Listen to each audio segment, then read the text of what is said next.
আসসালামু আলাইকুম প্রিয় দর্শক, আজকে আমি একটি বিশেষ রাতের কথা আলোচনা করব। লাইলাতুল কদর অর্থাৎ শবে কদরের এই 5টি আমল আপনার নিশ্চয় করা উচিত। 1. নিজের সমস্ত গুনার জন্য আল্লাহর কাছে বেশি বেশি ক্ষমা চাইবেন।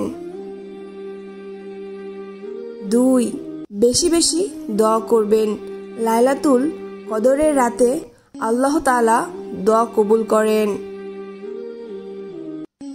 3. এই রাতে কোরআন পড়বেন। 4. নামাজ পড়বেন, বিশেষ করে তারাবি ও তাহাজ্জুদের নামাজ পড়বেন। সেই নামাজের রুকু ও সেজদা বড় করে বেশি বেশি দোয়া করবেন।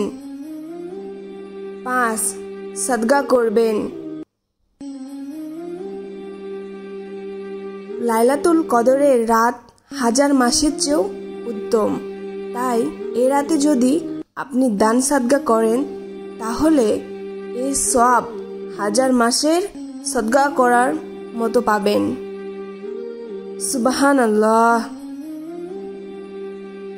লাইলাতুল কদর কোনো সাধারণ রাত নয়, তাই একে গুরুত্ব দিবেন আর আল্লাহর কাছে মাপ চাইবেন। জাযাকাল্লাহ।